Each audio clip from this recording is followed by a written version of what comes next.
So maybe, Kate, it will just be the two of us in this room. That would be like the weirdest interview ever. I'm going to invite you up here right now.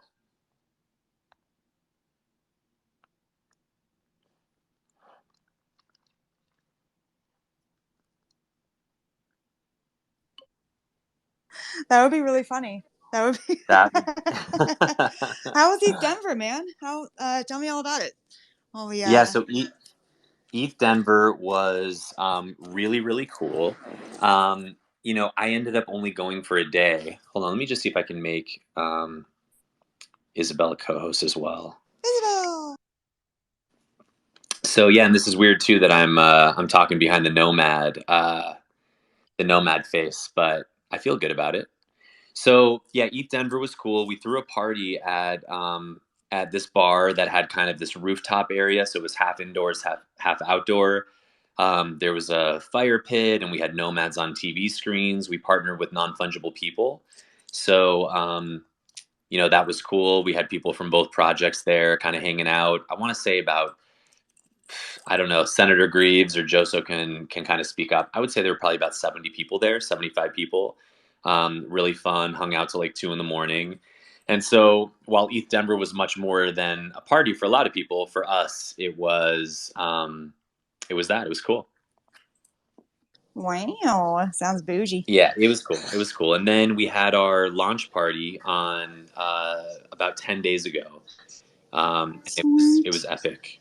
It was so cool, Kate. There were like 350 people there. Yeah, Damn. we had like this amazing space rented out called Budman Studio. Bartender, DJ. We had NFT screens. This place had like so much art all over the place. Lighting. We had a tattoo artist there. It was it was really it was like a special event. Everyone I spoke to was like, "This is not like other parties we've been to. This was really really special." Ah, that's awesome. So glad to hear it. How was the weather? Was the weather treating you guys well? Weather was awesome. and Good. uh, and I met 3Min X is in the room. I met 3Min X for the first time, which was super cool. Met a bunch of people from the community that we've known, virtually or metaversally for the past, 8 months, 9 months, and meeting people in person was just insane. So, and so, yeah, Awesome. and actually this week we're going to be spending a lot of time finalizing what will be kind of the next wave of everything. And it's going to be a little bit different than we anticipated 6 months ago. But it's going to be something that I think the community is going to rally behind and get excited about. So we've got all that we're working on this week. We have a couple of partnerships announcements that are coming out soon.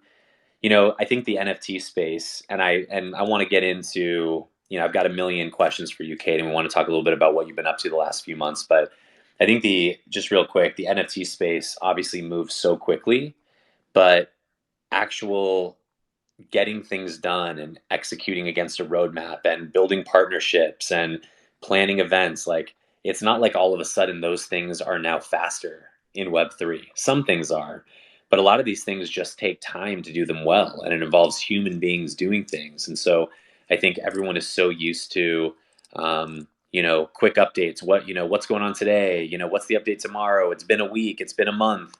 And if you look at, even the Bored Ape Yacht Club, I mean, you know, it's crazy what they've accomplished in such a short period of time, but they've been doing this for a year, and look at startup companies that don't realize their product market fit for, 18 months. We've been in it less than a year. So we're staying true to what we said we were going to do and staying focused, and really excited for kind of the next evolution of this. I love it. I love it. I mean, and you're right. The Bored Apes did accomplish a lot, but you know what the reality is that nobody anticipated how long a project like that would take. Like nobody anticipated that anything could happen in a short period of time of a year. Totally. You No, know, and again, you're right. The NFT space moves very quickly, but it moves very quickly in one space, like in one frame. So like, we're where there's innovation, there's also sort of a consistency when it comes to generative projects. 100%.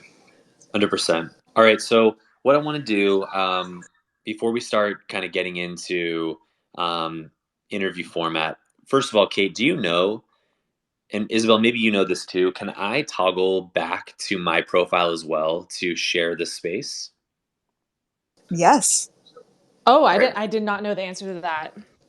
You know the answer to that, Kate? I can do that. I no, I no.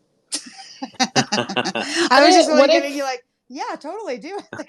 what if you have like two devices and you sign out on like your laptop or your phone and sign in to your hero The on only the other thing is one? it's so like hard to do that.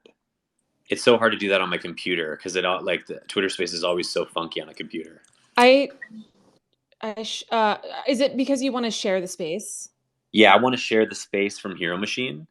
Right. Um, is there any way for me to take over as host and just Nomad drops out?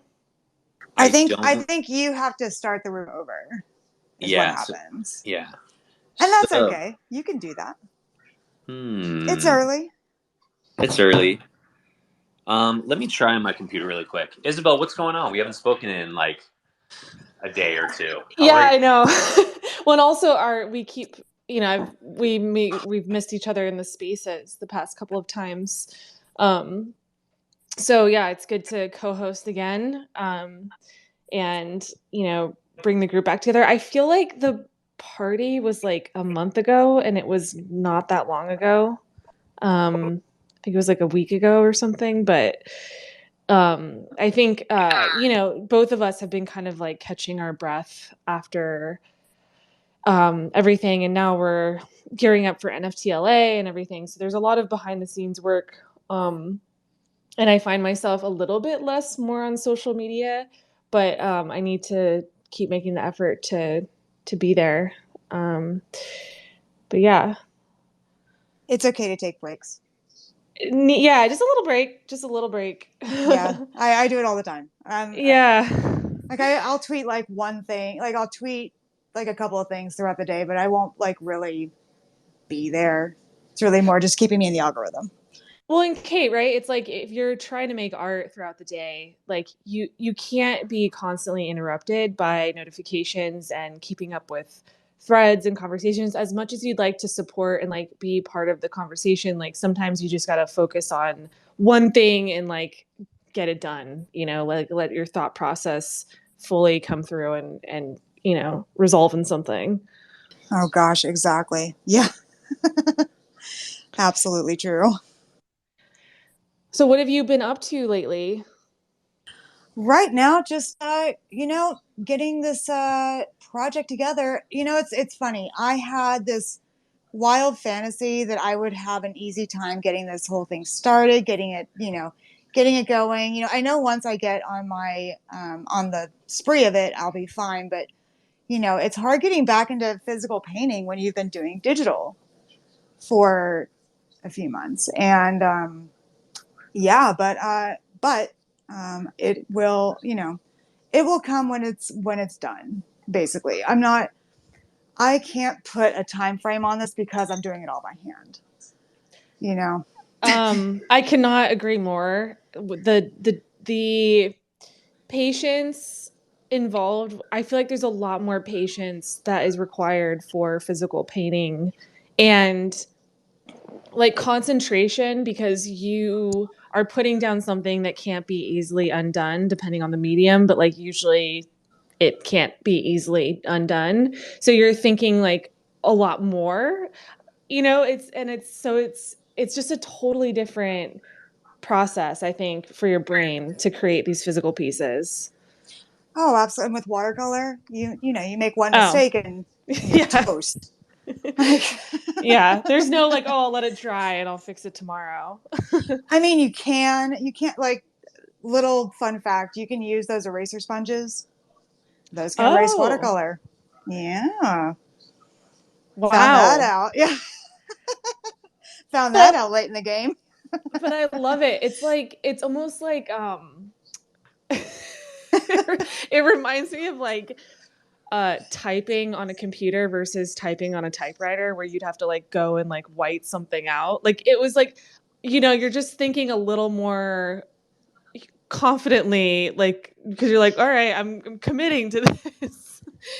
Whereas Oh, like, we're just with, I often, like, I'm so quick with the command X or whatever, like the command Z to undo something on digital art, that it's ridiculous.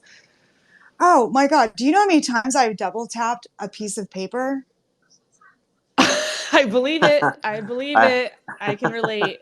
Like sober, I did this. Like I was like, that's a sign. Like, but Oh, like once I get in the rhythm, I'll be fine. It's more just getting started and then having the outline, of how this is going to go. Like how chapters are going to go, how, what what what traits you're going to put. Like it's and how much I want it to look like a painting. Like I had to stop myself from doing that whole perfectionist thing where I don't want the paint, splatter or anything like that. It's like, no, let them see that part because that is part of it.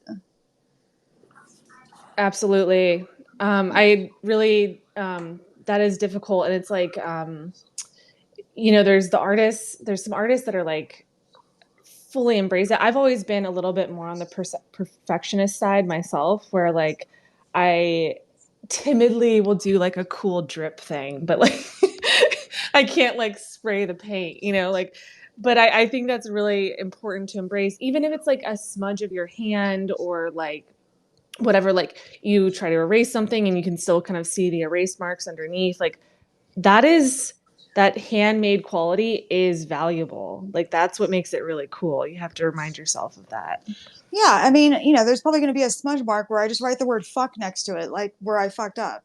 Like, because that is Yes. all part of the process, but that's the thing is that, to, I feel like back when pop art was first starting, it was all the rage to paint the way that it would look digitally, to make your paintings look as though they were digital, like so perfect and so flawless. No bumps, no ridges, no texture, just smooth sailing, beautiful creations, right? And now with the emergence of digital, I feel like this whole rough, you know, by hand style could stand out in that way. It's not, for one, it would be hard to replicate. Like, if someone to copy my project, I'd be like, good luck, motherfucker. I For sure. challenge Yeah. accepted. Like, but I don't know. I feel like there's something kind of lost when you make digital pieces. There's something lost, and that is that connection to the raw style of the artist. Like, there's that human experience of an artist painting and screwing up or messing up, or like maybe your hand like drips something and then it like transfers over to the paper. You don't do it on purpose, but god damn it, it happened and now it's stuck with it. Totally. Or like, when you go in to fix something and you're going over it, but you can still see the brush strokes underneath from something that was there before. Yeah, And unless you like shave that off, I mean, it's this there, it's baked in. yeah, yeah. And I mean, I want this collection to be more me than anything else. Like, it's just my personality mixed with the weirdness of what I typically do in an art piece. And I rarely plan anything. I really don't. I sort of just kind of like find an animal I like and then just go with it. So have you found that this project is requiring you to plan a lot more than you usually do? Sort of in a way, but I think it's more about me watching society and seeing what traits I think people would connect with.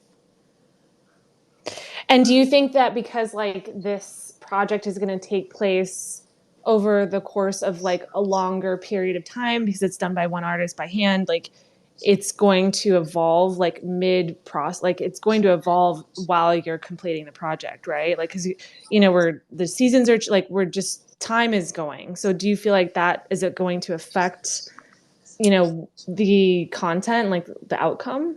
I think the way that I see this going is that I do this gradually and sort of have a gradual growth happening on each character. So, like, let's say, like the first turnout will have a certain collection of mushrooms or a collection of traits that will go onto each creature. And then, they could take it through a generator again, and the second wave of traits will come through. But I don't want it to be so busy and chaotic that they can't see the original piece. So I want to do it in a gradual form so that it grows with the collector, as opposed to it all just coming out in one big smash grab chaos. Like, Yeah, totally. And are you sharing like any process of this? I've shared a couple of process videos. It's hard for me to convey just how much I put in these with one process video, because they're these videos are very short. But it's I part of me want, because of course I have that like ego where I want to show them like the biggest badass piece, but I don't want to do that. I want them to see that when it comes out. So I'm Yeah. showing them the most basic, like the basic Becky aspects, which are still really cool, but they're not the zenith of this. So I mean, right now I'm just sort of I'm going through the process, and I'm going through the process of color palette determination, and making sure my ambient color is correct, and making sure my all the traits are going to line up and not bump Hmm. into each other, even though I kind of want that. I kind of want that bump because it's funny. It's I funny to try and That's do that. true. I think that's totally true. And it's almost like you can see it's like the what would normally be generated by technology is like this handmade kind of collage version of that. And I think that's like conceptual, in its own sense. Exactly. And I found a really good photographer. So, and of course he's like, "Oh no, I'll do it for free." I'm like, "Okay." Well, it's 500 pieces. So let's talk about price, shall we? Yeah. I don't believe you. But the camera, but the photo quality is gorgeous. Like, it's perfect. Like, you can zoom in and you can see every detail. Like you can see Oh, the that's great. crystallization of the paint. You can see, like where the paint, like, where the gradual, gradient comes in. Like, you can see every detail when you zoom in, which means when people print them out, it will be an amazing piece. And so that's what I'm hoping for. And you're talking about, so I went back and forth between profiles, and I think I may have missed which project you're talking about because I know you have like multiple things going on.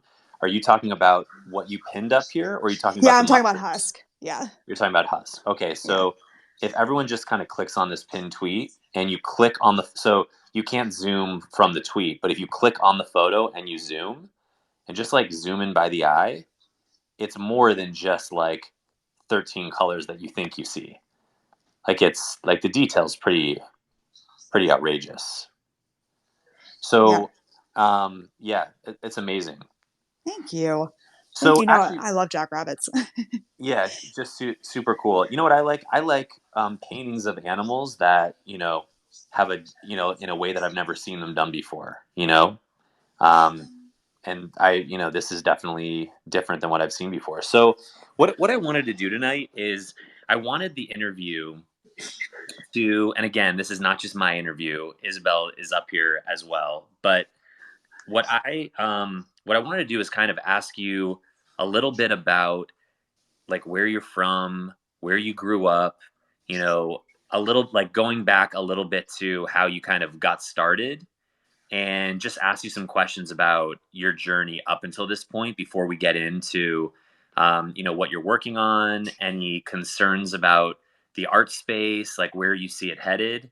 So if that's cool with you, I'd love to just ask you Mm. some questions. Yes, no, please fire away. All right. So where were you born? I was born in Houston, Texas. Houston, Texas. And was that like, was Houston home for you after that for a while? Is that where you grew up? Have you been? No, no, we moved around a lot. My dad's a radiologist.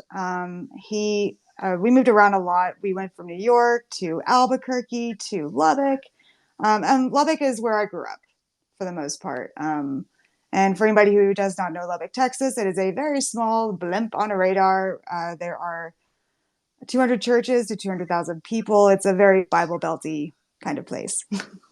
And did you know at an early age that you had, a knack for art, or did you start drawing or painting at a young age? Like, when did it get to a point where you knew and other people knew that this would be kind of the direction you would go in? Well, an owl flew into my window and told me I would be an artist, and I told him to F off because I wanted to make money. Um, so, no, I knew at a very young age that I wanted to make art, but or that I wanted to be an artist. But of course, growing up in a medical family, they were like, so you may want to think about other avenues for a living. I mean, granted, there were not a lot of art galleries in Lubbock. There were not a lot of successful artists in Lubbock that I was aware of. So that was sort of a deterrent. However, it did not stop me from, of course, drawing and sketching and doing all that jazz. But But did uh, it start to take shape in elementary school and middle school and high school? Was it kind of something you did on the side? Was it an extracurricular activity? Did it, you start? yeah, it was something I always did. My ADD made it to where every drawing I did was literally during the most important parts of class, like when I was supposed to be listening. Of course, But of course. I have so many masterpieces in the margins of paper. Do you have pieces of stuff that you did when you were growing up, or do your parents have some of your artwork from when you were growing up? No, you know what's funny is that my mom or my parents were not. So my parents are very floral paintings in the house. They're not real into tiny animals in the house. So that wasn't really what they wanted to hang up. But I know she has like a big, huge doom box of my stuff somewhere. But actually, a lot of my stuff got stolen by teachers and by random people. Growing up, I was accused a lot of, anytime you do a group project that requires drawing or anything, and I would bring in something, they would say I was cheating by having my parents help me draw it. Are you serious? Oh, constantly. That's so badass. That's so Constantly cool. happened. It was a very consistent theme with me. And of course, this this followed me well into my high school years. And there was one day where they said that there was a bomb threat in the school, and this is my middle school, very small middle school called All Saints. And what I did not realize or remember was that I had drawn the school blowing up, and I left it in my desk, and that's what they found, and they thought it was a bomb threat. Now, this did not go over well with anyone, but I didn't draw for a good year after that. But anyway, it was quite funny. But You're just like, hey, I know how to draw fire. oh look, I can draw an explosion. Yeah. Yeah, it's very lifelike. And everyone's like, uh-oh. Yeah, right. So I mean, really, the concept of being an artist was so like being a successful artist, not the concept of being an artist that was always there, but the concept of being a successful artist, able to, pay her bills and pay rent and buy, groceries, was a concept that was so far away from me because, going right after I graduated, my parents were, of course, wanting to throw me right into video game design. That was their goal, was let's get her into theater, video games. That's where the money is. Throttle me into the Dallas Art Institute, where I failed spectacularly because it's just not. It just wasn't a great school for one. I mean, there's like countless lawsuits about that school. But after But you know that, what's interesting though? hmm, Before you go on to the next thing, it's interesting that you say that your parents threw you in to this school that was kind of maybe a soft landing because you had the talent to be an artist, but there was like a digestible, clear path for how you could make money. yeah, yeah, but I I didn't want to mean, be in a desk all day.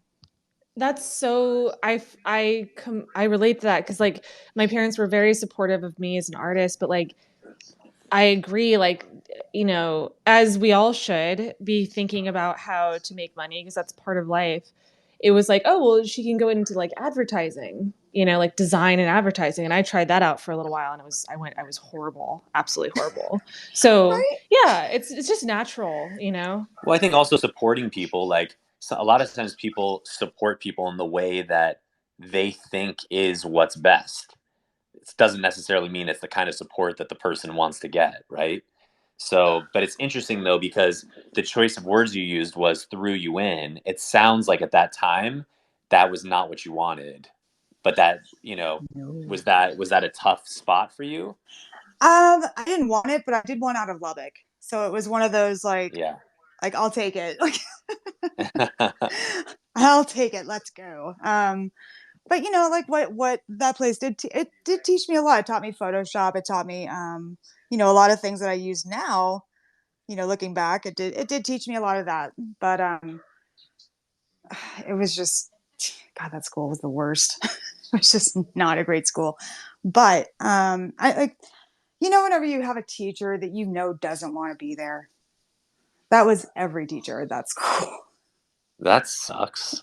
Yeah, yeah, it was rough. But you know, because you know you come up with ideas and you're excited, you know, you're revved up and you talk to the teachers about it and they're like, that'll never work. Leave my office. Quit calling me. I'm going to block you. Get out. Like, So did you stay there for the full time? oh hell no, no, I bailed pretty quickly. I knew pretty quickly that that was not the place for me, and which led to me going back home, tail between my legs, to Texas Tech, where To I Texas Tech. studied studio art there, only to get all of my artwork stolen by the teacher. Wait, so I thought that was like a high school thing because they thought your parents were doing it. Oh no, no, this is something that happened to me a lot. I would do an entire portfolio and then it would just disappear. And what other people would then take the artwork and sell it, like Hmm. plagiarizing to be you? Yeah. No way. Oh yeah, this happened on eBay a lot, like pretty I kind of consistently. don't even. So yeah, so you know how you said this is carried through, like this has been like I wasn't expect. I thought maybe like through high school. So basically, you would create art. So you would do watercolor and paint, you know, and you would turn them in, and then teachers would steal it and go Hmm. and sell it. Yeah, and then give me a B in the class. What? Yeah. So you've seen these being sold on eBay before? I didn't see them at first. I just thought that they were like stolen by something. You know, I didn't automatically assume it was the teacher. It wasn't until after I graduated and went on to the College of Santa Fe that I started looking at eBay because I was looking at some supplies on eBay and I found some of my artwork on there and then I found a lot of my artwork on there and then I found all of my artwork on there. I I'm was shocked like, right now. oh, So it's did like, you? oh, How there much it were they is. selling it for? They were, it was all auction. And do you But know what the final prices were going for? no, I never checked because I couldn't really, you know, at that point, you can't really do anything. You know what I would really love? I would love to buy a stolen Kate Samuels piece of art that was sold on eBay at auction and was has been like hanging on a wall for years. I want one of those.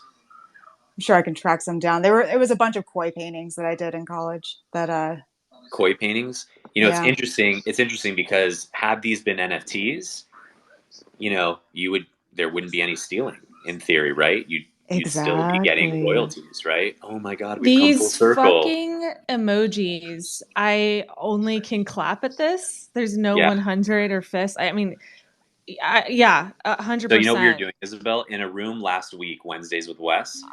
I He was we were talking about this, and everyone kept doing peace signs, and he was like, I get it, I get it. You're all doing peace signs. Like there isn't an emoji, and everyone kept like over and over again, just sign up your peace sign. Every time he would talk, the whole room was just doing peace signs, And he wasn't really Um, realizing it. It was hilarious. I'm gonna do peace sign, and I was in that room, and I remember he had like a fury about the peace sign, and I agree with him, but we might as well just like embrace it and move forward, right? So peace Agreed. sign all the way. But like looking at these emojis, I'm not. What was the? There wasn't a heart before, right? It was 100. I miss those hundreds so much. Uh, and you know what else? There are people that haven't upgraded yet that still have the hundreds. I know, I'm so jealous. I know, I know. It's a thing. So I can't believe people have stolen your work and sold it. I mean, Oh yeah. Senator Greaves. You see Senator Greaves with 100. Oh yeah, this happened a lot. This happened a lot, but there was nothing I could do. Like there was nothing I could do about it because there was no documentation that these were mine. Up until these phones, up until, social media, it was really hard to say like, well, that's mine. Like, I never signed them because I wasn't done with them yet. So, Crazy. I mean, yeah, it was wild. I had no idea that it would happen so consistently, but yeah, it was a pretty big persistent problem there for a bit. All right, so I want you to keep going through the after Texas Tech years, right? You're now continuing to study, so you're not just continuing to like practice your craft, you're also learning new techniques or, learning studio art, whatever. I want to know a little bit more about that. To walk us through Texas Tech years, and then what happened after. So Texas Tech was 1 year where I just did not I didn't want to live in Lubbock for one because it was too distracting to live where you grew up and go to college and also depressing. So I started looking at schools that didn't Hey, require you know what, math Kate? from You're me. rugging a little bit. I Oh, think am I? that's you, not me. Do you want to just check to see if your Wi-Fi's on and maybe go to 4G or 5G? Is it better now? Nomad Boulevard, it's you, not me. Oh my gosh. What was that happening? Was Kate rugging for you too, Isabel? She was. So I'm glad you said something, and I support Am her I okay checking her now? Wi-Fi. I do. Let's say something. Am I okay now? Yeah, Yeah, perfect. it's Okay, better. good. Yep, It great. was it's my headphones. The wire is dying. Um, so I went to I started looking at schools that didn't require math from me because I am bad at math. And the College of Santa Fe was the answer to that. Because in order to graduate from every other place I ever went to, they required me to do a lot of math, and I just know that that is not something I was willing to put myself through.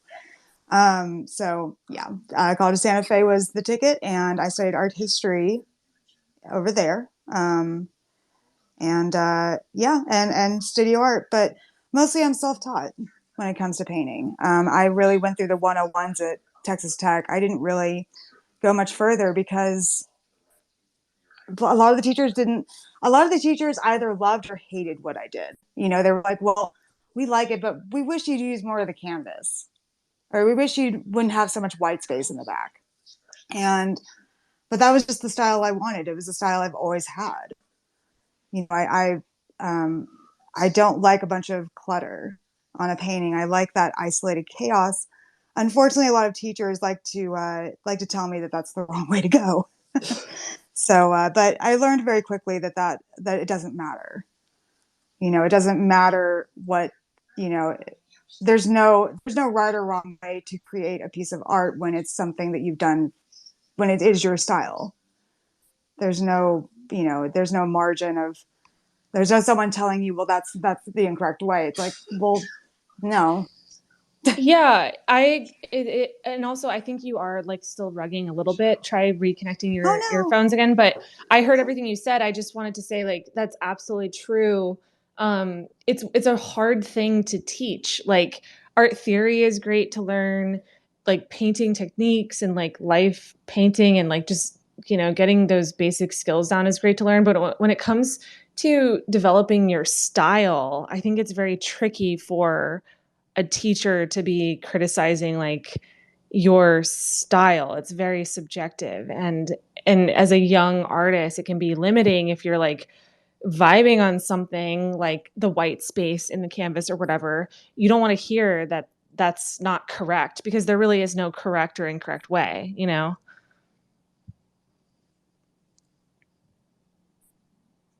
Kate, let's see if your audio is better. I was talking and I was on mute. Is it better? Yeah, I think so. Yeah. I don't know. Well, let's give it some more Yikes. time. I know it's a little. It's like Here, let's just see. enough. It's just ruggy enough. Where? Yeah, go ahead.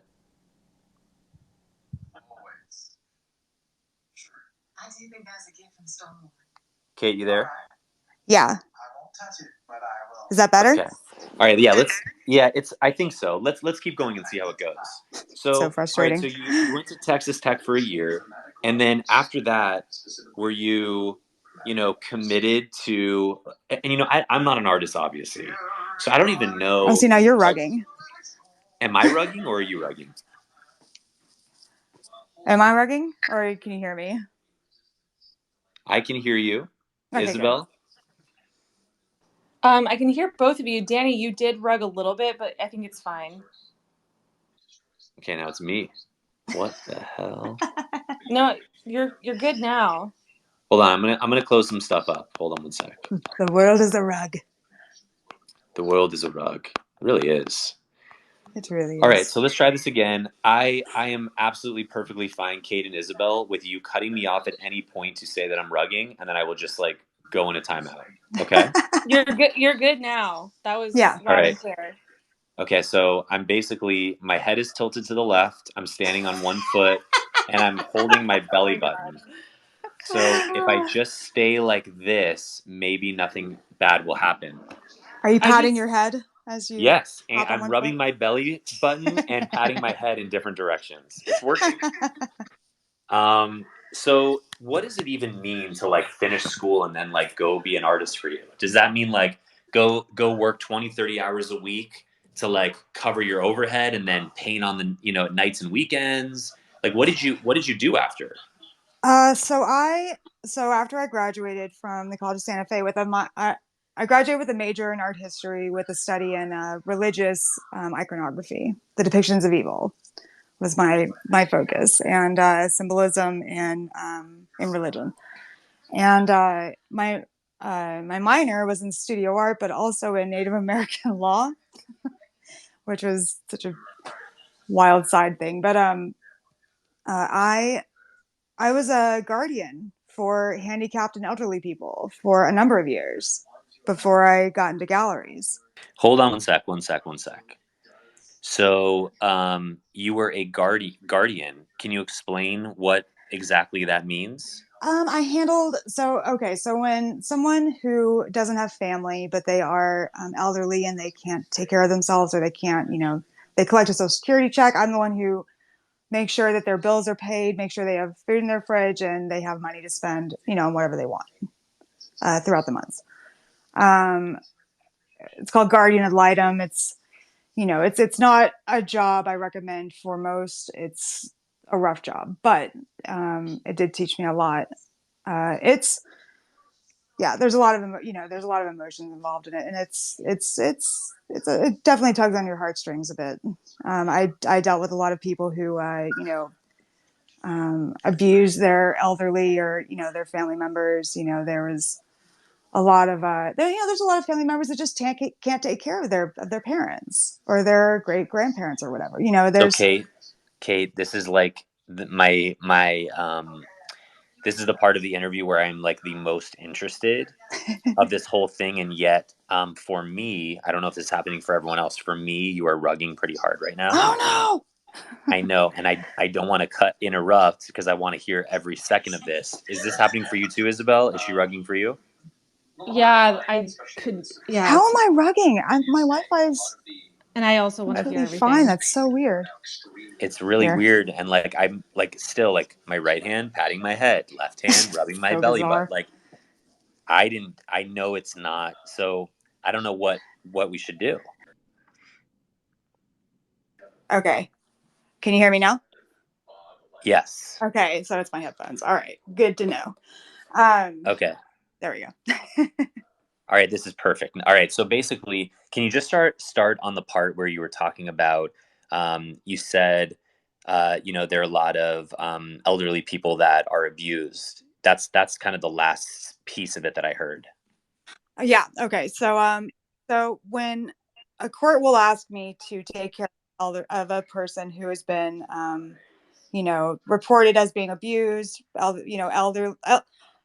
from like elderly homes who are not taking care of their patients, all kinds of things, all range of things. And I'm asked to come in and check on them, make sure that they are doing okay, make sure that they, have food, have a phone, have groceries, have transportation, like, making sure that they're okay when no one else has been checking on them was basically my job.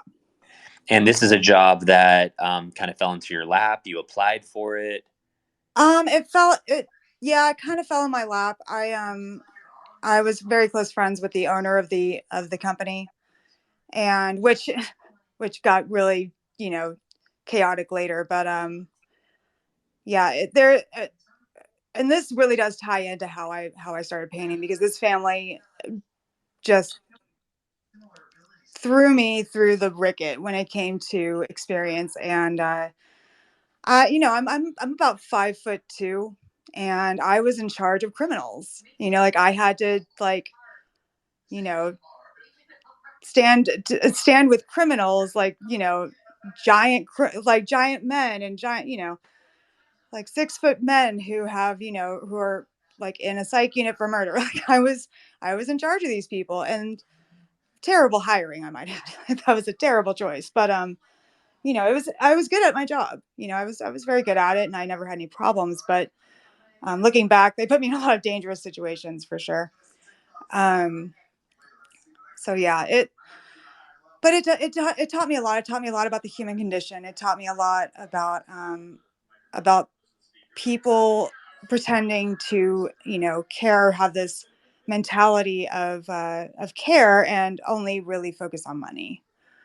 And that's what I learned from that company. And you can look it up. It's called Ayodondo Guardians. They are now in federal prison in Colorado for uh, for money laundering. Holy shit. Yeah. Well, that's wild. And how long were you working there? And just in general, how long were you working and doing things that were not you creating art? Um, how I guess I'm asking this question. The thing that I'm the most curious about is, you know, it's so difficult to quote unquote be an artist full time. Like pay for your overhead and your bills by just doing art. I mean, I think it's rare to get to that point. So what has your experience been like working and doing art at the same time? When were things like, okay, I'm never going to do art full time versus now I'm doing really well with art and I'm in galleries? Tell us a little bit about how that went. I'll be honest, I got really lucky with my first show. My first show sold out within 45 minutes. When was And when was your first show? Where was it uh, at? What kind of art was displayed at the show? it was in 2014. It was a pop gallery in Santa Fe. And I actually have a couple of pieces on OpenSea from that first show. And they're not digitally enhanced because I didn't want to change them. Do I own one of them? I don't think, no, you don't. Here, let me see. Let me go. I'll pin one up. Uh, I Yeah, I got very fortunate to have made, right out of the gate, just already having collectors. And I budgeted very well. I made that money last until I had the next series. Made that money last until I had the next series. So um I learned money management very quickly when it came to that. And so, But for example, how many pieces, and these were all physical paintings at that time. So, how many pieces were there at this show? And can you kind of tell us like what the range of these pieces went for? there were 12 pieces altogether, and they went for about, 1,000 to 2,000 each. Right. And you sold out in 45 minutes? Yes, I did. This is Damn. where the peace sign just feels like demeaning or something. Like, do I Yeah. do a clap? Like, oh, good I know. job. Yeah. This is so dumb. I need a better. Yeah, that's incredible. That is insane. And so where on OpenSea, because I'm looking at you have 13 items on OpenSea. Which ones were from that collection? See, it was the the lamb that looks like it's slaughtered with the ribcage showing. One of them, Yeah. and the fox, the light growing out of it is Say that again, Kate. the fox with the lichen growing out of it. The all the plant life. It sort of Uh, looks like splatter paint, but it's supposed to be lichen and fungus. Let me see. I'm scrolling. yeah, so it's called The Aftermath. Yes. Yeah, Yeah, those were two very crucial pieces because those were the two that I started with for got that it. series. And And do uh, you know who the owners of these pieces are? I don't. I don't know. I know one of them went to Japan, and I know one of them went to Switzerland, and that's all I know. Japan or Switzerland? So interesting. And so, was there a moment like when that was happening, when you were at the gallery and you knew that 45 minutes later it sold out? Like, what was going through your head? Was there a shift in your belief in yourself? Like, tell us a little bit about that. I honestly I was so delirious because I've been, so nervous and so um terrified. It's like, what if this doesn't work? What if I don't sell any? Like all the usual jitters that any artist would have on their first day. Yeah. But and of course my parents were there, other walked in and I remember this so crucially because of all the years of spending, her me like, well, you can't really make a living doing this. She walked around and looked at the prices on all the pieces and said, "Are you really, this worth this much?" And I was like, "Some people, yeah. Like to enough people, yes. Apparently so." Um, Wow. so and again, I don't think she never anticipated that it would work out. I know that she did not see it working out, but now I mean, of course, now she definitely has a change of tune, but it was wild. It was a wild moment, and I just remember walking around and seeing all the red dots, and just you know my eyes kind of bugged out a bit. Like, So, Kate, we're hearing everything. We're not missing anything, but it is still super ruggy. I don't know why. So Definitely, weird. And I just texted Isabel and I'm like, is it me? Like, she's like, no, it's not. Like, this sucks. I'm Like, we've definitely been Yeah, here. part of my house with the Wi-Fi. It's so weird. yeah, You're we not are. on Wi We're Fi, right? getting your story. It's just super glitchy. Like, we're hearing it. It's just not smooth, unfortunately. Blurred. Kate, do you want to leave and come back real quick and see if that does Yeah, it? try that. All right, we'll stay here in awkward silence until you get back. Awkward silence. So we're kind of just here waiting. It's just really hard to interrupt stories like that I because know. you're like, wait, there's no good like entry point to like there's no good rug entry point right here, even though it's important that we say something because we want to hear the whole story. But it's I know. And then I'm like, um well, is me kind of like letting her know that she's rugging, like even more annoying than some bugginess. And then it's like, well, I can't like take a poll. I can't like send everyone a Google form to say vote. So like I'm just kind of winging it up here. But all right, oh, she's back. Let me invite her up it's here. it's like one of those times where I feel like you know how in Google Meets they have a chat? Like we need a chat in the rooms. So it's Yeah. like you can text the person and just say like, "Hey, just a heads up." Yeah. And also imagine like our frustration being expressed to people like 20 years ago when we're like, we want to be able to talk to people all over the world in real time on a phone. And I swear, if there's even one glitch, I'm going to look at Twitter like they're not showing up at work anymore, you know? Totally. Do I sound But better? yeah, I reserve the right not to answer that question yet, Kate. Oh no!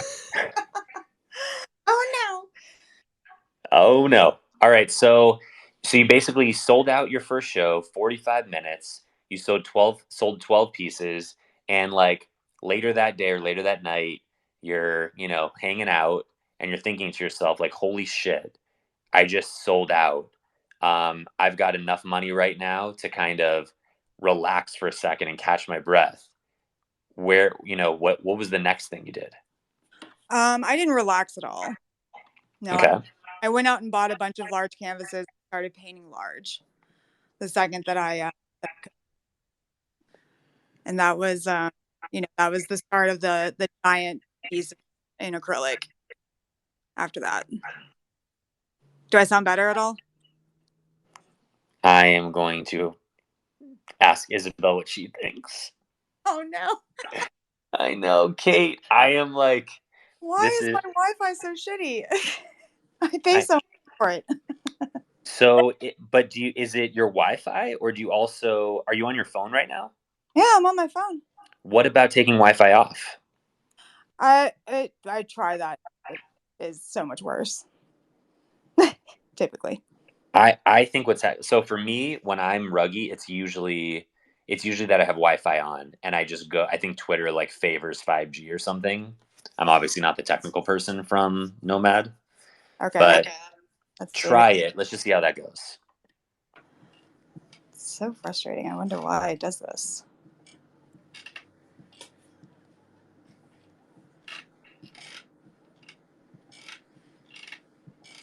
Let's see. By the way, while we're waiting for Kate to make that adjustment, does everyone remember, for those of you who are from the US, standing up every morning before class started and doing the Pledge of Allegiance? Yup. Yeah, I guess that was like a yes or no question. So, That's a guess. and like my daughter's in kindergarten, and I'm just thinking to myself, like, she does not get up and do that. And we all did that. We like pledged our allegiance. It's really crazy, to a flag of the United States of America. Anyway, so Kate, should we try it now? I'm working with it, but acting up. It only acts up whenever anything's about me in a space. That's when it acts up. So it's like my Wi-Fi just doesn't like me. Well, right now it's sounding super clear. Oh, really? Oh, well, Yeah. I'll just stand right here in my Are kitchen. are you standing on one foot? You know what? I'm standing on a bench in the middle of my kitchen. Okay, try patting your head and rubbing your stomach in different directions. It's really weird. It's working for me tonight. I got So, Just don't pass out. Like we don't want like circulation issues here. well, I don't know. For quality, we got. I'm okay with doing what it takes. quality over quantity, man. Yeah. Exactly. So, Circulation can suck it to connection, Wi-Fi connection. right, for all of our ability not to have to listen to like little glitches. So Kate, you basically went out and purchased large canvases and you started painting right away. Were you like, I want to try to evolve what I just did, or did you want to do more of the same, or did you like what were you doing with those large canvases? I wanted to go bigger, and I wanted to start with acrylic. I wanted to try acrylic out because as much as I love watercolor, there's a secondary part of it that is way costly, and that's framing. Framing is the biggest pain in the ass when it comes to art. And so, and I didn't have the supplies to try and learn. So I took it to who I could that gave me a good price. And I budgeted out this super cheapy. Is it still rugging? No. And you know what Okay. else, Kate? Porky texted me and was like, yo, I think because you and Isabel are co-hosts that it's rugging for you because it's not rugging for him. Oh, wild. So maybe there's some like crazy, just who knows what. But anyway, you sound Do you perfect want to to drop me down to speaker? me. Wait, hold on 1 second. So do this. If you're listening right now, peace sign if you can hear Kate perfectly.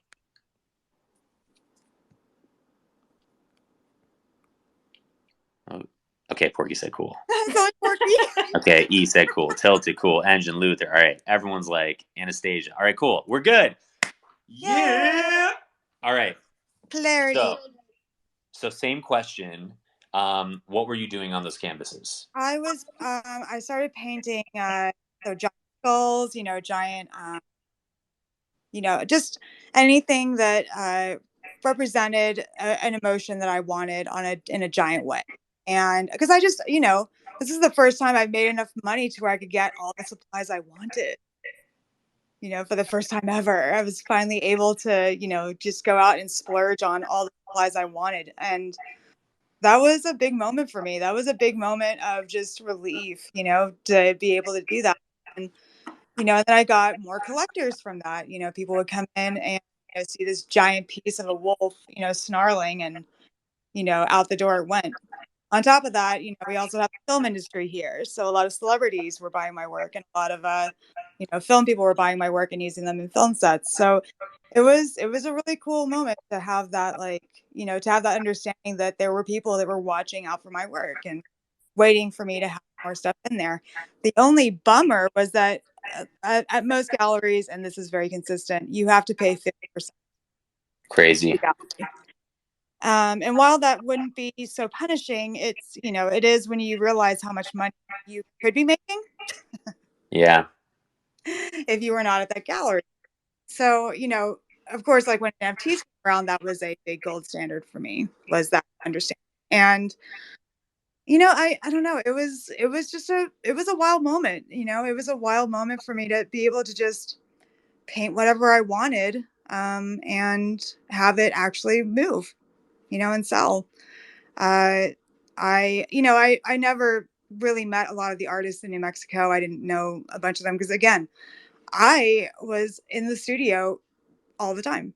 I barely came out for air. So, like, What do you mean? Like you would just be painting all day, every day? all day, every day. And by the way, can you just give us a sense of time? Like, how long ago was it that you first sold out that gallery showing of 12 pieces? 2014 was when that show happened. And then 2015, 2016 was the large pieces. And then, yeah, and then, I mean, those large pieces pretty much span to, right when COVID hit.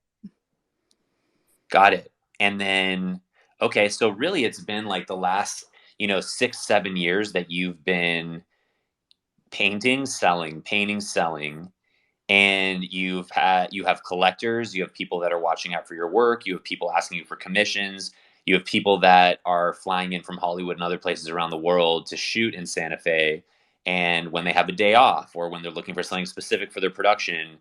So that all makes sense to me. um, and you have been doing this nonstop since then. Yep. And aside from you getting into the NFT space, how, like, what happened with COVID? Did that slow down for you? Did you Oh, stop painting as much? Tell us about COVID. no, I started painting more, when COVID hit. And that was my, like the sneeze and, itches. That was the collection from my COVID series. And those are actually at the frame now, getting ready to be shown. I Do you have had any pictures of those? Like, have you listed any of those on you bought one of OpenSea? them. You had the sneeze. So that's the one that okay, got it. That's the one that I have. Yeah. Yeah. Okay. Then itches is the other one that I have from that collection. It was wild. It was a wild, oh, and also, infected thoughts. That was the other one. I you know, I started those pieces right when COVID started, and and of course the gallery's like, where's the art? Where's all the stuff? And this is right around the time when Clubhouse was, coming into focus for me. I was starting to meet all the lowbrow artists, all the artists from LA, and really learning about, like, all these other galleries that I could potentially be in. And I was like, ooh, intrigue. And I started, branching out. Like, I went to Giant Robot, in LA, and did their 5x5 show. And of course, like, it's been amazing. Like, meeting all these other artists, on Clubhouse and here is amazing. It's It's what I always wanted but never could do. I feel like there was like this, it's like I always feel like there was like this secret club in New Mexico of artists that I never like was invited to. Who are some of the names of people that were in that club that now Uh, you know, or just Herrera, your peers basically? yeah, Jody Herrera. There's another artist called Nocturne. Like, all these artists were very welcoming during Mural Fest, but then like, I wouldn't hear from them until they had another mural that they needed help with or something. So, it's, but and again, that has nothing to do with me. That's just they're just busy. But it's wild trying to understand how I don't know how the art world works. It's especially here, here in New Mexico. If you're not, and it's going to sound terrible, but uh, they really focus on Native American art more so than anybody else's. So if you want to get noticed here in New Mexico, being an overprivileged white girl is not the way to. Fair enough. But at the same time, I also think that your style is also very fitting, right? It's a lot of animals, wild. For sure, absolutely. But when it comes to noticing artists here, they want the story of the artist more so than they want the art. And that's, I mean, I guess that's kind of true here too, but not nearly as deep rooted. There's So it in Santa Fe's home, right? Albuquerque. Albuquerque. Albuquerque's home. Is Albuquerque always going to be home, or is that just where you're at now? It's just where I am right now. I am looking into transferring to LA eventually. Because I think that's a good spot for me, and I think and I really want to travel to some like wooded areas and really paint from that, and start taking photos of nature and start instead of just looking it up online, like actually being able to photograph some of the animals I paint. I think I lose a lot of understanding when it comes to animals by not being around that. So, it's I just hope that I have the financial ability to make those decisions when the opportunity arises. Well, I know a lot of people in LA that are also part of the Nomad community that I'm sure would be thrilled to have you come to LA, especially now that you kind of do both the physical and NFTs, and LA seems to be one of the epicenters of this whole new kind of world we find ourselves in. So, come to LA, come hang out with us. Oh, I plan to. I love LA. LA is amazing.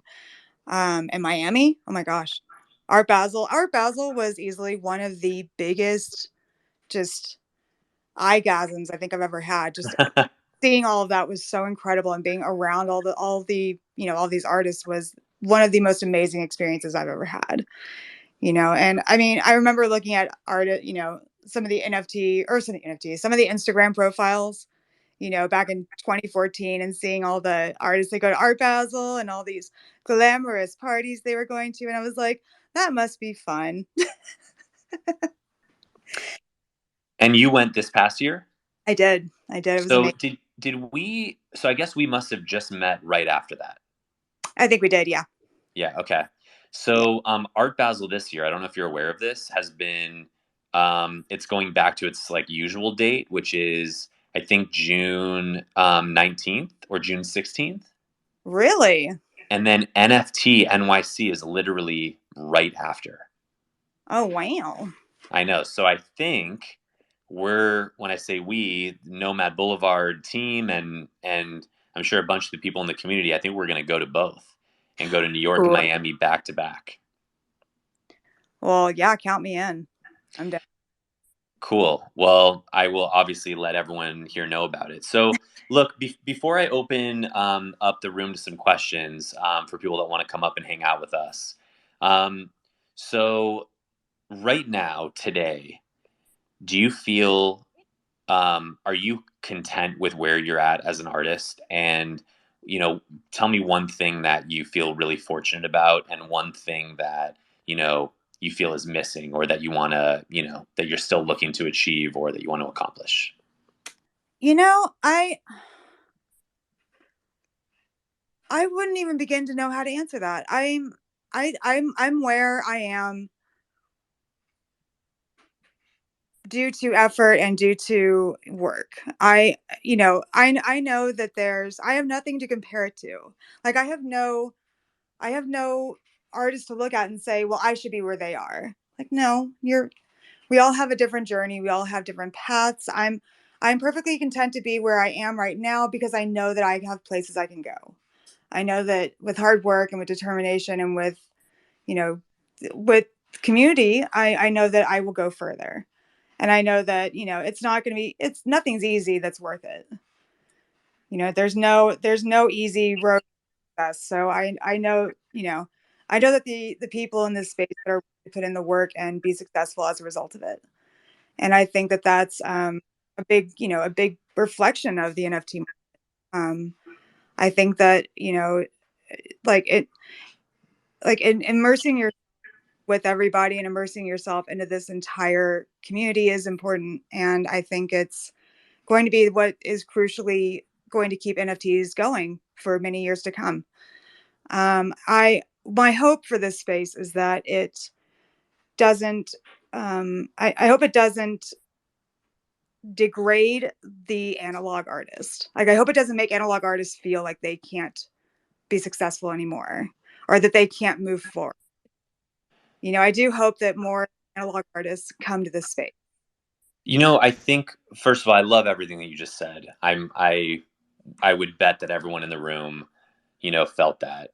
I think when I think of analog artists, I think that a great way for people that are not drawing on iPads using Procreate, a great way for analog artists to kind of stay in the lane that they feel comfortable with, but still be a part of this whole new era is continuing to create physical, taking a high resolution photo of the physical, uploading it as an NFT, and selling them together. And Absolutely. that way, the NFT is more of kind of the certificate of authenticity, but the physical piece is really what, their creation is for you. And, I actually have two original pieces of artwork from two artists that have given me the physical and I own the digital. And I love that. And there's something about seeing the ink or whatever, piece of whatever you use to create it. There's something about seeing it in your hand and knowing that like this was the piece that that artist used to create this thing. Um, I just there's just nothing else like that. Now, owning the NFT is really cool because I think maybe no one I know will ever come to my office and see my artwork on my wall, right? So I'm not sharing that with them. It's literally just for me. But there's something about being able to flex that artwork digitally, and I think that there's going to be more and more and more of it that I think is going to be really cool. Like, let's say that I go to a meeting and, before the meeting starts, someone's like, "Oh my God, I can't believe that, you've got the Sneeze by Kate Samuels. Like, that's so crazy. I met her when I was in Santa Fe shooting a movie." And, flex isn't just about saying like, "I'm better than you," or "Look at me, I've got this really cool piece of art." It's like a way of people knowing more about you. It's a way of people having like a warm way to say like, "Hey, I saw that artwork. Like, tell me about that artist." It's creating new conversations and connecting people. So I'm really excited about that, and I think any analog artist, once they understand that the NFT doesn't have to be what's special or unique about it, because it's actually not what makes it special or unique at all. It's just another way of connecting with people. It's another way of bringing some authenticity to your work. And then if they want to take it to the next level, basically saying like, this NFT will also open up more utility or benefit. And that's just if they want to add that on. See, and it's interesting you say that because as much as I've seen people try to do the physical piece with the NFT, I know there are a lot of people that don't want that because it's a concept of stealth wealth, right? Like you can be wealthy by not show, and not show it, like not reveal it in any physical item. And so let's talk about that for a sec. So um, basically what you're saying is that let's say that you paint something, Kate, no one has seen it. You show it to me, I buy it from you. And Mhm. there's an exchange. You created something, I paid you for your work. I have this piece of work, I hang it in my office and I look at it. No one ever comes into my office. I'm the only one that gets to see it. I'm the only one that knows about it. I don't tell anyone I have it. And there's something special about Yep. that. And I totally agree. Yep. But There's for something. me, in addition to that, I want to show people this artwork too. Not just as a way of saying like, hey, think about me a little bit differently because of my association to this piece of artwork, which by the way is I'm coming to realize is more human than I thought. Um, it's a way for other people to see your work. It's a way for me to talk about my connection with this artist that I know to tell a story. It brings things to life. I always think back to like people telling me about Burning Man, how they, the most incredible pieces of art they've ever seen would just get burned 7 days later. And there's a whole message behind it and a story, and the art was for that week, and it was meant to be experienced, and it was meant to get everyone to be present and to enjoy it. And then, you know, so I get that. Um, Yeah. But on top of that, like, and see, and yes, showing it to other people is wonderful, but there's this other layer to it when it comes to NFTs, and that's the concept of, like when someone buys one of ones, when someone buys a one of one piece, only they have that. It's that that exclusivity. It's that personal feeling that not everybody can have because they don't have the space for it. Like not everybody has the space for a giant, skull painting in the middle of their living room. And so, when they to buy, buying the NFT, they have that piece of that, they have that art, but without having, that art yeah, and dominate all their that, entire. and 100%. And also, when we were in that space and I got, I bought the sneeze, it was, I think, a one of 20. And Mhm. so, in that moment, if I were to have just purchased, the real thing, I mean, you would have charged thousands of dollars for that. And at that moment, even if I wanted it or appreciated it, I might not have been able to buy that. But because it was a one of 20, I was still able to own a Kate Samuels, even though, you know what it is? It's almost like NFTs kind of allow for prints to kind of, you know, become the real thing, you Exactly. know? And there's something really cool about that. And had I not purchased that piece, I think there would have been less of a connection. But because I purchased that piece, there was a strong, not because like it was buying anything. It's because like now I own a piece. I checked it out. I did research on you. I got to see the other work that you did. There was kind of a, um, I felt connected differently. So anyway, look, it's 9:13. I'd love to bring some people up on stage who want to kind of chime into this conversation. If anyone wants to ask Kate any questions, now would be a great time to request to come up here. I'll bring you up on stage and we can hang out together. Yes, come ask me questions. I look forward to them. No, I love this space and I love that artists can come in here and make the full amount of what they want in their artwork. Right? That is my favorite aspect of this. On top of that, there's no more copyright fear. Now it is forever in one spot. And no one That can steal it. No one can sell it on eBay. that's It's so true. That's so true. And I can't believe that. Like I'll be telling that story. It's wild. So, it, all right. So, I have some more questions if you don't mind. yeah, please. Um, all right. So, since you started to kind of put your name out there and put your art out there in the NFT space, have other artists been DMing you? Yeah, a few have, but mostly to tell me I suck. No. Oh yeah, no, the art world is not kind when it Yeah, comes I've to I've gotten that. I've definitely gotten that. It's really conflicting. It's hard to cross promote because there's a lot of clash. yeah. Yeah, What? it's mostly to tell me what an asshole I am for having NFTs. Are you serious? I am deadly serious. I'm really trying. I'm really not.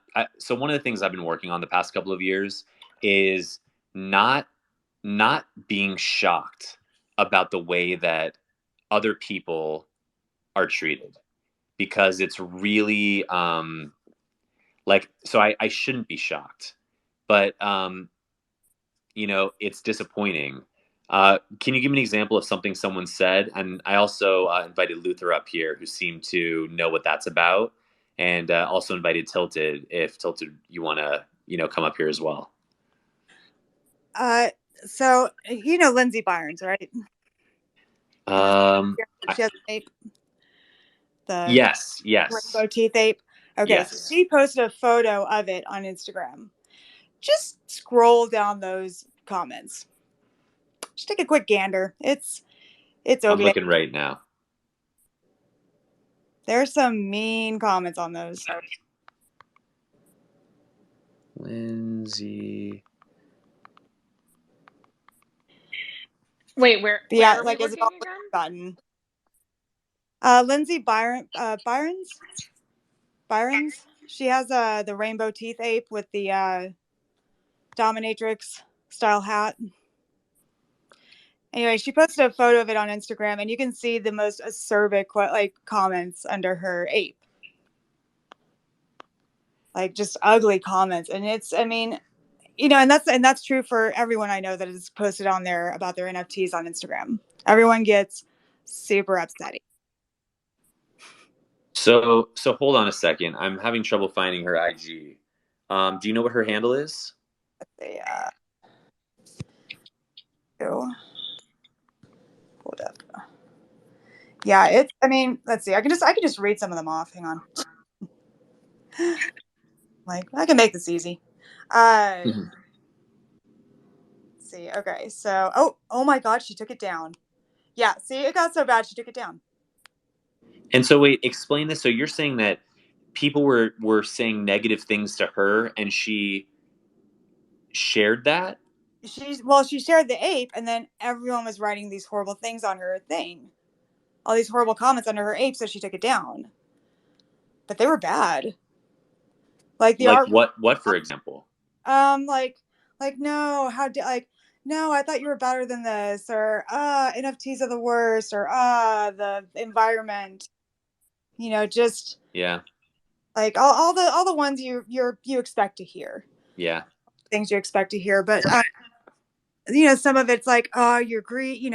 I've gotten like, I think the NFTs are just greedy. Like you don't know where it's going, or you don't know what people are going to use with it. It's like, well, that's been true forever anyway. Right. That Like, doesn't change with the space. yeah, that's always been true. That's never not been true. So it's I think a lot of it's fear. It's fear, and it's fear of the unknown. It's fear of technology, and it's fear that that they will fail, because it's you're basically starting from ground zero when you come into artist and first on Instagram with 50K followers, and then you come on Twitter and you have to start from like 10 followers. It's stressful. I get it. Yeah. Stressful thing. I fortunately didn't have to endure that, but it's stressful. I get it. I think what's going to happen. This is just a guess, and then I want to hear from Luther and Tilted. But obviously, there have been announcements recently that Instagram is going to start to lean into NFTs, make it easy to display your NFTs, verify them, purchase NFTs. I imagine that Instagram is seeing what Coinbase is trying to do, and they want to see if they can compete there. It'll be interesting for the artists that had strong followings that went to Twitter with nothing, that can kind of easily slide back into Instagram and, you know, kind of leapfrog some people. Tilted Luther, what's up? Hey, Day. How's it going? Hey, I'm glad you invited me up because you know that I have been very vocal about how much I love Kate's work. So, I Aw. know that. yes. I am a big fan, and I am so surprised, and I can't see how anyone would send you any hate mail. So, shame on them. Oh, it's have you not gotten any on Instagram? No. I think the last time we talked about. I think you asked me what animal I like. Oh, yeah, So that's right. It was your cat. And yes, yeah. your cat yawning. Yeah. Yeah, so yeah, I have a real distaste for Instagram and kind of, I mean, it's really strange. I had a friend that jumped back into it, and the first words that he checked out of social media, and he'd run his own design company and print company, and he was really big in the Instagram, and he kind of dropped off IRL stuff. He came back in, and the first words out of his mouth was, "What happened to Instagram? It's just horrible now." Oh yeah. So, It's go ahead. oh no. I was just agreeing with you. I thought Yeah, yeah. So it's strange because I used to do a post, and you'd get like 300, 500 likes, and then all of a sudden it's completely shifted. And it's really disappointing because I thought when Instagram first came out, it would really be a place that, like artists, this is really predating NFTs, could showcase their work and really try to grow their business, for people that didn't do it, just like a lot of us that can't make that leap into full time. It's a little bit more than a hobby. It's a passion for most of us, and we do it whether we're making money or not. But it was a really good place to showcase our art, and now it's just turned into. So it's really great that the NFT erupted, and Twitter, but a lot of us, like you said, Danny, starting from scratch. I think I had 50 followers, and it's still, even though it's all organic, it's just growing slowly and slowly and slowly. So see, and that's it's crazy because I all the artists on here with the NFT stuff, you guys are growing quick. Like your follower counts grew quick. Like almost out of the gate. It was why like I've never seen so many people go from like, 50 to 1,000 in like what, a week, 2 weeks, maybe. I think in some cases. I mean, and Twitter was not the place for art for the longest time. That was not like I never posted art on here when I was on here. Never. Like I was on here for purely for political rant, and that was my thing here. But it was not, no, very little art was ever posted here on Twitter, and now it is flooded, and I love it. You know what I think is really the reason? It's obviously because like the people that came into NFT first were the people that were in crypto first. The people that were crypto first weren't like exchanging ideas on Instagram, right? And so I think that's what started it. But then I think what kept it going strong was getting to connect directly with artists, right? Like that's the cool thing about NFTs. You it like brings you really close. It makes it more personal. You're not just buying the actual pieces, you're buying the person behind the work. And it's so I think Twitter isn't exactly the best like display place for art and graphics in my opinion, but Instagram hasn't caught up in that way. Instagram just feels kind of like a just a marketplace of ads. well, I think the big drawback on Instagram is the inability to really easily post links to your Right. work and to outside websites, things like that. And plus, obviously, they're really strong on throttling whatever that algorithm is on who sees your work. Or I know one thing: I consistently get the request to promote my work, so I could imagine I could get people to see more of it if I paid for it, which is yeah, no, no thanks. Yeah, yeah, I want to do away with those accounts. Like, I almost wonder if they are keeping it to where, like, if they're doing something to keep people from getting more views. Well, you know that I mean, it's all bullshit, but it's especially Yeah, bullshit when they refer to their work as like content, right? They're like, you've got great right. content. You have great And content. reach out to us. We would love to have you feature you on our page. Like they don't know what work they're referring to. Well, and also they're selling lotion in some cases, or like bras or lingerie, and I'm like, where exactly do you want my work? Is Yeah, it how do betwixt? we align on this? How do we align on this? It makes no sense. No sense. Zero sense to me. And not once have I had like a nature, a natural like organization reach out to me, like Save the Foxes or Save Anything reach out to me. But Polly Pocket's little like dispensary of CBD will reach out to me and say, "We'd love to promote you on our page." I'm like, what? Who are You, you? Like, the strange thing about this is that here we are. It's 2022. All of us are talking about Instagram and Twitter, and it seems like we're always forced to deal. There still is not that ultimate place that just everyone really likes. It reminds me of I used to travel like 80% of the time. I was always on the road. And it's one of those things to where I'm always looking for the perfect laptop bag, but I just can't find it. So it's kind of the same thing. It's just I'm just so surprised we're this far and this advanced. Um, the marketplace is this big and so many, uh, thousands and thousands of people are involved and millions of dollars, and there's still not that perfect marketplace or that website where everybody can showcase their work. It's just focused on art, or it's yeah, it's kind of a strange thing. well, I mean, it starts out as a great place for art because it's so there's so few people in it, so you're not flooded with like thousands of images, and then your brain is like oversaturated, and it's just like I like. Did anybody else use Choice app? Did anyone else see that app? Nope. Okay, so this app basically you flip through a bunch of art pieces, and you have to flip through enough and like enough, or like interact with the app enough that you can finally upload one of your pieces. Now this would have been great, except that people were just like flipping. They weren't actually looking; they were just flipping until they could upload a piece of theirs. So I mean, I think that when it comes to oversaturation, I think it devalues the uniqueness of certain art pieces in a way, just visually, not financially, but just visually.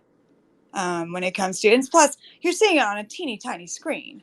For the love of God, if you had like a giant, screen in front of you, flipping these past you in a giant, stadium style seating, like it would be very different. But the fact is that we have this teeny tiny little screen that shows us, what would easily be this really impactful image if seen on a large scale.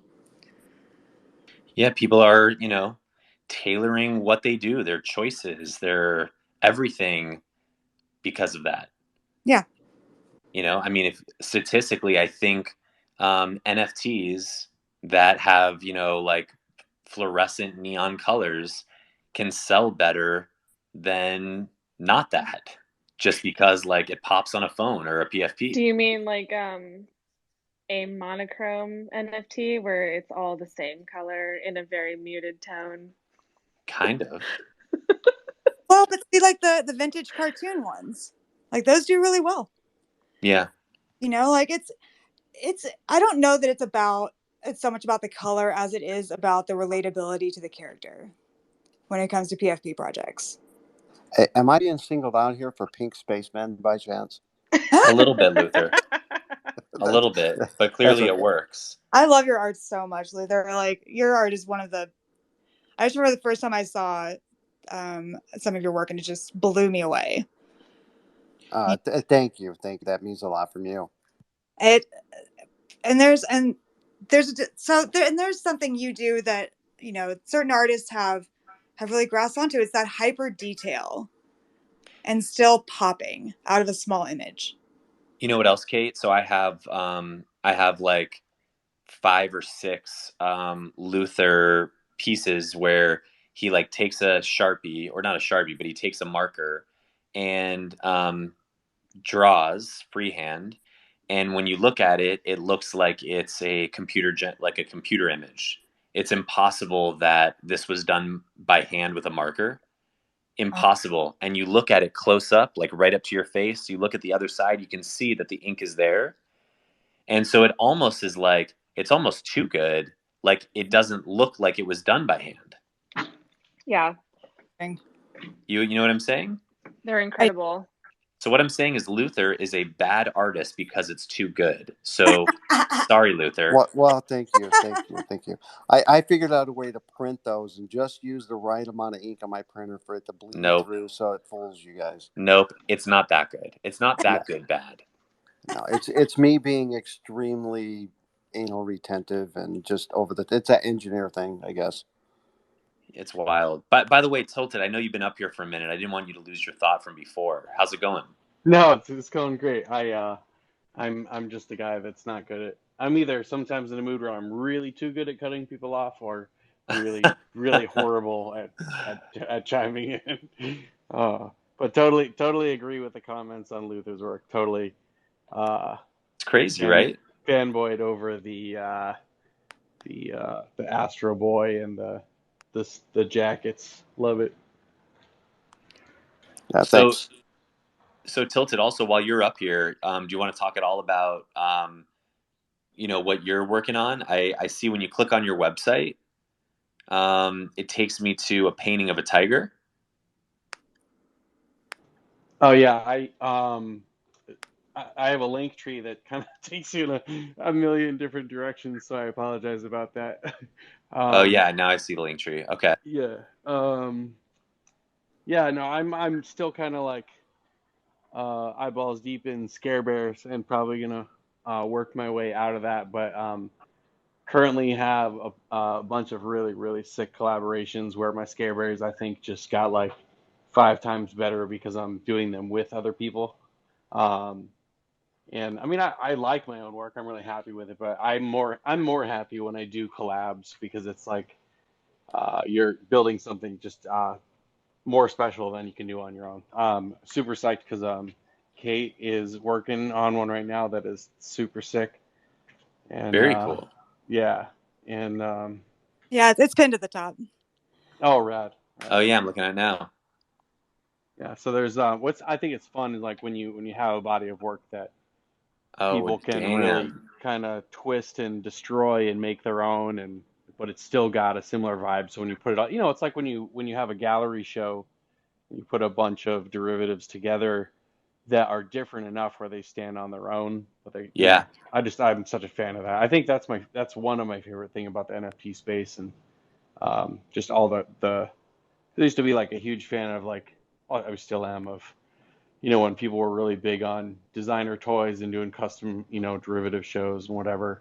I feel like this is kind of like the next, that's so much fun to do, and it's kind of evolved into, not obviously entirely from that, but that flavor still exists in a kind of a new form in this space. But you know what else I love? Yeah. Just to add on to what you're saying, I love when you can look at a collaboration and it's so obviously the work of both of the artists that did the collaboration. Totally. There's nothing better. Like I'm looking at this right now. It's like clearly you can see Kate in this, but clearly know it's yours too. Right. Yeah. So fun. Yeah, this is amazing. Very, very cool. I think it's also fun to see someone else really. I mean, I feel like when other people whose work I love destroy mine, like in a way, like in a good way, I feel like it one ups it because I'm still enjoying the same vibe, but with the work of someone whose work I really love, so super psyched about that. That's so cool. I feel honored. You feel right. What an honor to have collaborated with the Kate Samuels. 'Tis true. Yeah, she's such a fun guy. Oh no, I love it, and I love this was. I mean, it's just fun. It's fun to do these kind of things with other artists. Plus, I mean, it's a Care Bear. Of course, I'm going to demolish it. True. And Luther, I totally vibed with your pink colors comment. Yeah. Totally, Exactly. totally hear you. Guilty. Exactly. That's why I posted it. Yeah, this is the first time I've ever used neon. So specifically in a piece because I'm usually very muted and very very uh withdrawn from using like super bright colors. But this I was like, I'm just gonna I'm I'm still learning digital. I'm still learning how to make it look pristine, how to make it look like a professional piece of digital art. I'm still in the beginning stages of learning. But it's fun to figure it out. It's fun to learn, and it's fun to understand how you can get different effects with it for sure. I mean, I could paint neon, but it wouldn't look that good. So I don't know. Fun. So also, Senator, you jumped up on the stage. First of all, what's going on, and second of all, anything you want to add? Well, what's going on is I just saw that there are two artists I'm actively collaborating with on stage, so I had to jump in and say hi to both of them, Kate and Luther. Amazing. Tell Uh, us a little bit about what's going on with those what? collaborations. Well, Luther and I did the fighters. I don't know if you remember those. Of I course. made up the boxers, and Luther tatted them up. Then he and I are working on a little surprise project that will reveal. Maybe I'll show it to you if I see you in NFTLA. When are you coming into town for NFTLA? Whatever the Nomad party is. Well, apparently, what's happening now is Thursday the 21st is going to be a big Party Animal Speakeasy Society party that Nomad is going to be involved in. So The I think 31st, is that what you said? that I have the 31st. Okay. That's what Bean told me as well. So Okay, cool. awesome. I'll be there. As will I. All right. Excellent. As will Kate. Oh, I do hope so. I'm working on that. Right now, I am posting the updated image of Senator's collab piece that I'm working on with him. This is a while in progress. Oh, real? This is the first I've seen it then I since know, you've touched yeah. it. Very exciting. So you're painting this right now, Kate? Uh-huh. Indeed. While I eagerly await some of the watercolors that I need for this project, I am working on some of these collab pieces as I go. Let's see. Do. So Kate, I've been following Kate for, man, I don't know, over a decade, I would say. And I've been trying to figure out how I came across her. I think, and you and I talked about this briefly once, I think we were both featured in the same magazine once. Does that sound right to you? Yeah, and But I can't think of what it was. I can't remember either.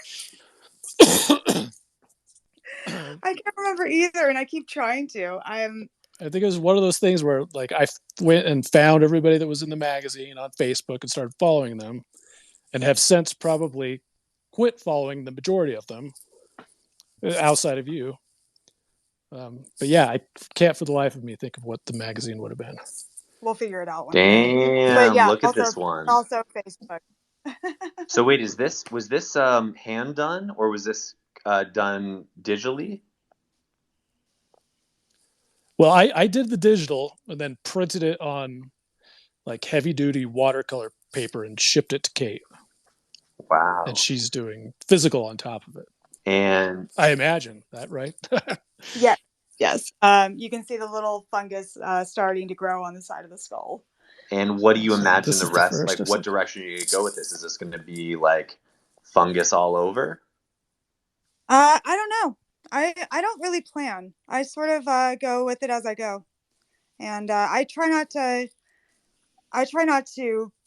pre-plan it too much because I really do like that organic possibility when it comes to this. So That's looking fantastic, Kate.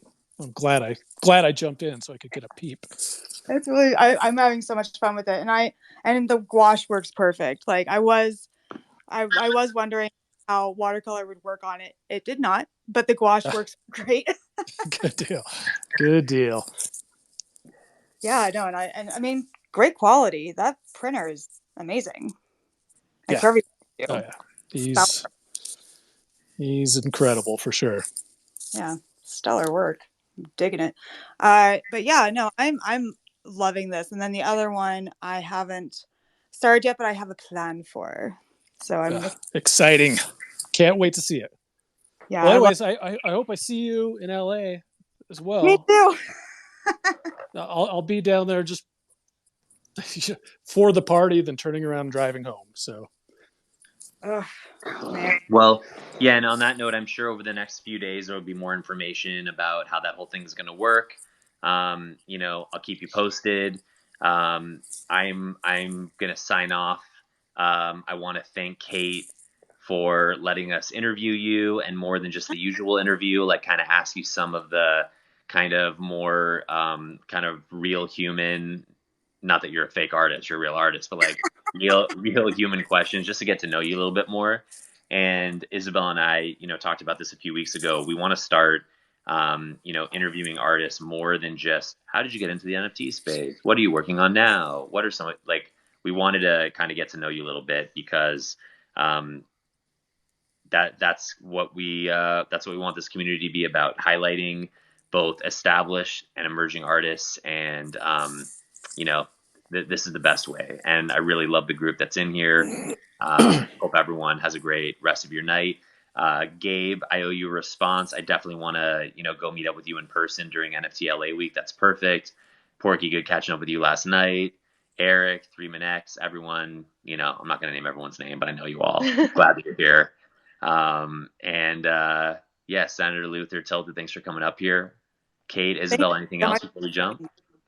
Thank you so much for having me. It's been a wonderful interview, and I deeply appreciate it. I love this group, and I am psyched to hopefully see you guys in LA. Yeah, Yes, let us that's gonna know. be Let us great. know. And it was so great to hear more about your backstory. Like Danny said, not just the past year of getting into the NFT space, but like your journey into this, into your career as an established artist is meaningful and like really great to hear. So thank you. Thank you. I love your work too, and I love the entire Nomad group. You guys are so welcoming. It's really wonderful to see. A lot of there are some groups that don't always you know continue on the way you guys have, and it's wonderful. It's really wonderful to see a group that's so warming and welcoming as you guys. Truly. Thanks, Kate. Thanks, Kate. And watch this space. We've got big plans, but sometimes big plans take a minute. So watch this space. We've got more to talk about, and everyone will be included. Hey, nothing worth Yep. doing is fast, right? 100%. Well, unless you take one of your art students' paintings and put it up on eBay and sell it and keep the profit. That's Yep. that's quick and fast. Crazy story, Kate. Great to get to know you a little bit more. Senator Luther Tilted. Thanks, everyone. Good night, Isabelle. Good night, everyone. We'll talk very soon. Good night, everyone. Thank you, everybody. This has been great. Thank you. Thank you. Thank you. Peace sign. Peace sign. Peace sign. Peace sign. Just keep doing more peace signs. How do we get them to bring back the 100? I know. How do we do I it? know. We just like fill out like a big form. Like, what do we do? Do we just protest and demand the 100? Yeah. I mean, or maybe there's someone that can like figure out how to hack it, Ooh. Can they give us the middle finger too? Because I've been really wanting that one. That would be nice. 100%. Yeah. 100%. All right, for reals. Have a good night.